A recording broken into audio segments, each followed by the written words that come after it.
How do I get more steering? That's today's RC Driver Get Into RC topic.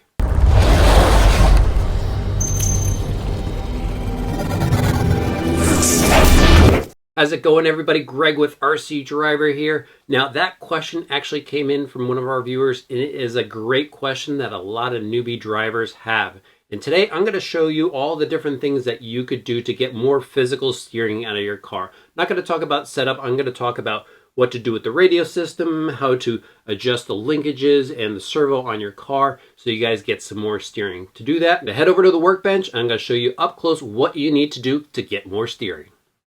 So the big question to setting up the steering is, where do you begin? So where I like to begin is making sure that the radio is steering the car in the right direction. So I'm going to turn my system on here. Now that my car is on, I'm just going to make sure that it steers properly. So if I turn it right, it goes right, left, it goes left. And in this case, it does. But if your car isn't steering in the right direction, go inside the menu or use the little switch on the back of the radio to reverse the steering. But mine is all set up properly right now. So the next step is to move to the radio itself and check all of the steering trims. Now this is a digital radio here, so I have a steering trim on the outside and it shows me an indicator on the screen here if my steering is centered, so it even has a louder tone there to let me know that the steering is centered. Now since this is a computer radio, it has an internal menu of an additional sub trim here, so I go into here, make sure my steering is set at 0, and now I'm ready to move on. Now, if you have a more basic radio system, you may have a trim knob on the outside, such as this one right here.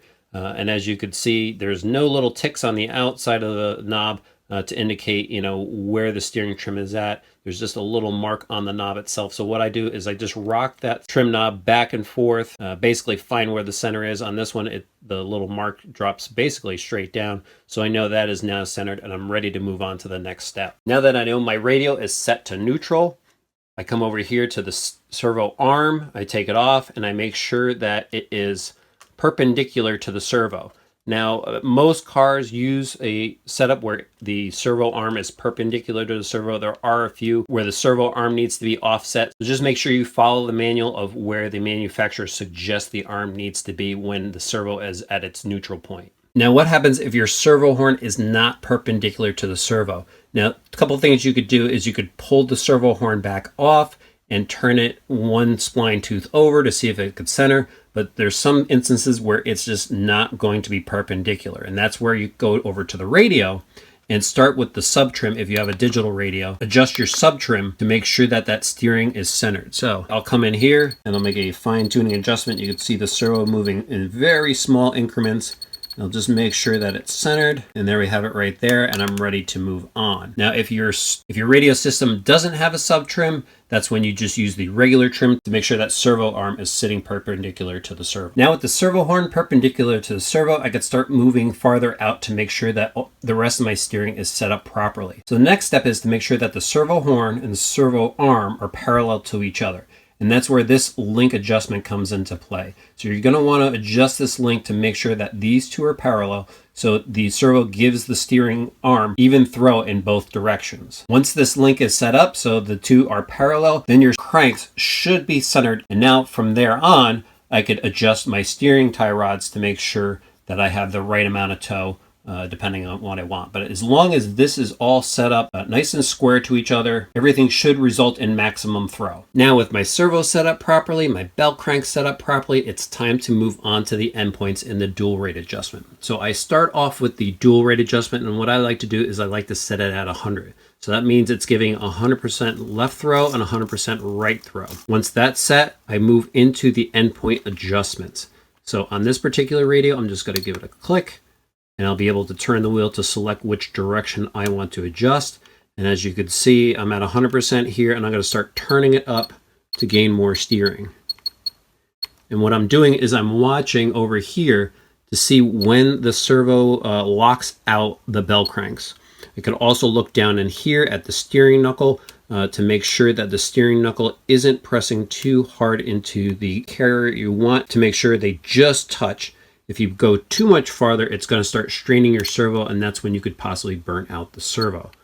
So it looks like I'm at full lock here. I'm actually just going to keep backing it off a little bit so I see the tension being released. On this particular car, there's a servo saver, so I could see the servo saver being pushed and the spring compressing in there. So I'm just backing it off until I see that stop. And that way I know there's no strain there. So now I know that the right is set. It's at 110% now, as you can see. Now I'm going to move over to the left. And I'm going to start increasing it again. Just watching all the points on the steering to make sure that there is nothing hitting here. So as you can see, the servo arm is maxing out on the servo case there. So I know it's reached its maximum. So I know to back off so it doesn't put too much pressure on there. Now, if you turn everything on and you crank the steering and you can hear the buzzing sound from the servo, that means the servo is maxed out and you're going to need to back off on your endpoints. And now our endpoints are set. So we have full left throw and full right throw. And now that there's maximum throw, this is where you could go back and adjust your dual rates if you want to.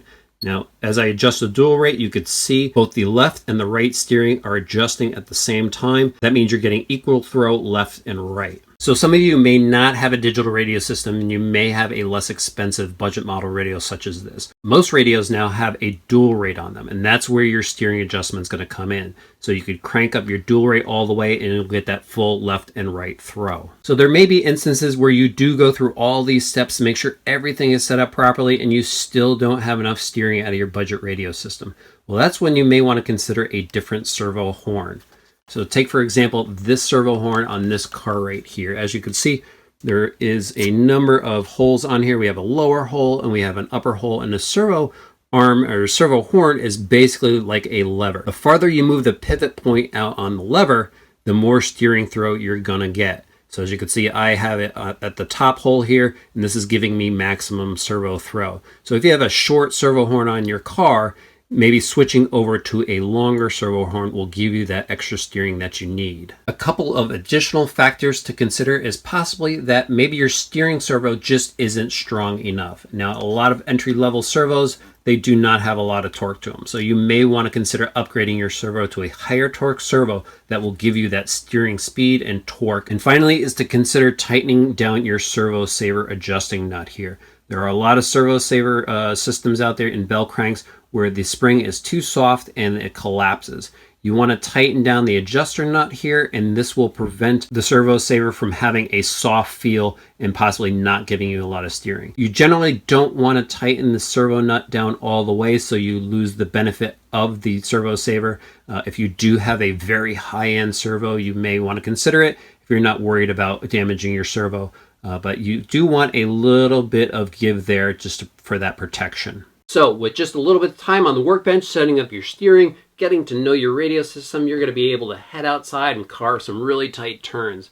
Hope you found this video really helpful. Please subscribe to our channel so you get to see more Get Into RC videos. Hit the notifications button. If you like this video, give me a thumbs up. And if you have a comment, throw it in the section below, or a question, throw it in the section below, and we'll get back to you. And as always, thanks for watching.